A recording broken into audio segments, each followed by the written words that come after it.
दिनै बे रङिया खाथिनि फरिधर बसुमतारीनि बे नखरनि सिथ्लायाव दिनै बाङालिकुसि गामिनि फरिधर बसुमतारीनि सिथ्लायाव जोङो ज' जाफैदों आरो बेवहाय दिनै बिथांनि जिथु सोरजिनाय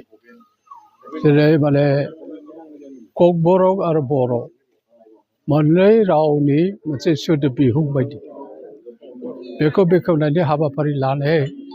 जादों आरो बिथाङा बुंनाय बायदियै बे मोननै रावखौ बिथाङा ककबरक सुबुंफोरनि जिथुनिखि बुंनाय राव आरो बर' राव बेनि माखासे जिथुनिखि प्रिलिमिनारि राव दङ जिथुनिखि जोङो सानफ्रामबो बाहायो बे इउजिबोल रावखौ बेबहारिक रावखौ बिथाङा गासैबो बुथुमनानै दिनै बिजाब महरै बेवहाय बेखेवबाय आरो गोबां बेवहाय माने जोंनि गेजेराव बे बेखेवनाय हाबाफारियाव गोबां माने गेदेमा सुबुंफोर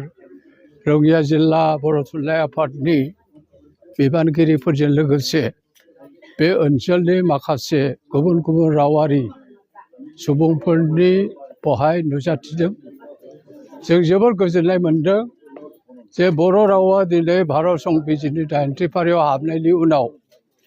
बे रावा मोनसे टेक्निकेल आरो एडमिनिस्ट्रेटिभ राव हिसाबै सिनायथि मोनबाय आरो बेयो भारत सरकारनि मोनसे गनायजाथाव राव जाबाय बेयो वान अफ द अफिसियेल लेंगुवेज जाबाय आरो जोङो बे रावखौ बर' रावखौ मुलुग दरबाराव लांनो थाखाय जोङो बेखौ लिंक लेंगुवेज हिसाबै लांनो थाखाय जोङो बर' थुनलाइ आफादानो जा आरो बर' लिरगिरि बिथांमोनानो जा आरो माखासे सानसुमै बिथांमोनानो जा जोङो नाजागासिनो दङ आरो बे रावखौ जोङो गुबुन गुबुन भारतनि गासै 22 राव इंलिस आरो हिन्दीजों लोगोसे 22 राव बे रावजों जोङो फेर मारिनानै मारै बर' रावखौ जों जौगाहोनो हागोन बेखौ जोङो नाजागासिनो दङ आरो बर' रावा दिनै टेक्निकेल राव हिसाबै सिनायथि मोनबाय आरो बे रावखौ बावैसो भारतनि संबिजिर डक्टर बि.आर. आम्बेडकारा जिथु सुजुलांनाय संबिजिर बेखौ बर' रावजों दानस्लायनानै भारतनि माने हादरगिरि द्रौपदी मुर्मुआ बेखौ आनुষ্ঠাनिक भाबै बेखेवलांबाय बे जोबोर गोजोनथाव बाथ्रा आरो जोङो बे बर' रावखौ दिनै जोङो माने गुबुन गुबुन बिथिङाव दिनै जोंहा बिजों दङ बर' बिजों दङ बर' मिडियाम दं खालि जों बर' मिडियामखौल' नायालासिनो बे रावखौ गुबुन हारिनि जौगा हारिनि राव बायदि जोङो दावगाहोनो थाखाय बा बेखौ जौगाहोनो थाखाय नाजादों आरो दिनै बर' थुनलाइ आफादखौ लाफानानै बर' जोंनि हारिमायारि माखासे आफादफोरनि मददजों जोङो बर' रावखौ जौगाहोनांगोन आरो आं बेखौनो खावलायनो लुबैयो जोङो बर' बिजोंल' गायसननानै दोनब्ला जानाय नङा बेखौ जोङो न'खरनिबो मोनसे राव हिसाबै जोङो बाहायनांगोन न'खरनि गथ' गथायफोरखौ जोङो फोरोंनांगोन आरो जोङो बर' रावारि फिसाफ्रा बयबो बेखौ बाहायनांगोन जेरै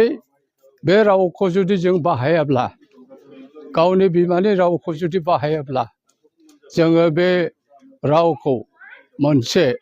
मुलुगनि राव हिसाबै बा हादरनि राव हिसाबै जोङो बेखौ माने मोननो हानाय नङा ओरैनो बिदिन्थि बायदियै गोबां स्पकेन राव जिथुनाखि आनसिडुल राव बे रावफ्रा दिनै माखासे गोमालांनो नागिरदों आरो बे गोमानाय रावफोरखौ जों नुनो मोनदों जे बांसिनानो बे रावखौ दानि मुगाजों गोरोबनाय जायफोरनिखि लाइमोन हान्जा आरो जायफोरनिखि फरायगिरिफोर दङ बिसोरो गावनि बिमानि रावखौ नेवसिगारनायनि थाखाय जादों होननानै जों साननो हायो आरो समाजनि जायफोरनिखि दैदेनगिरि दं लिरगिरि दं बिथांमोनहा गोबां बिबान दङ बे रावखौ फोथांनो थाखाय दिनै फणिधर बसुमतारिया माने बिथाङा बिनि सिगाङावबो माने बिजाब गांनैसो लिरबाय आरो बिथाङा लिरगासिनो दङ सासे आजिरा मोननाय पुलिस अफिसारा बिथाङा गावनि जिउआव थांनानै थासान्दियाव माखासे डकुमेन्टारि बा माखासे रेकर्ड गालांनो हाबाय आरो दिनै बेवहाय जोङो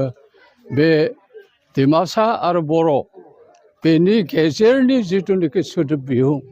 जों बेखौनो हानाया जोबोर गोजोनथाव बाथ्रा आरो आं फणिधर बसुमतारिनि इयुनखौ नायनानै बिथाङा जाहाथे आरो बेबायदि सोरजिनो हाबावो बेखिनिखौ आं आसा लाखिदों आरो दिनै जोङो बे बिथांनि सोरजिखौ जोङो माने बिथाङा त्रिपुरायाव थांनानै जिथुनाखि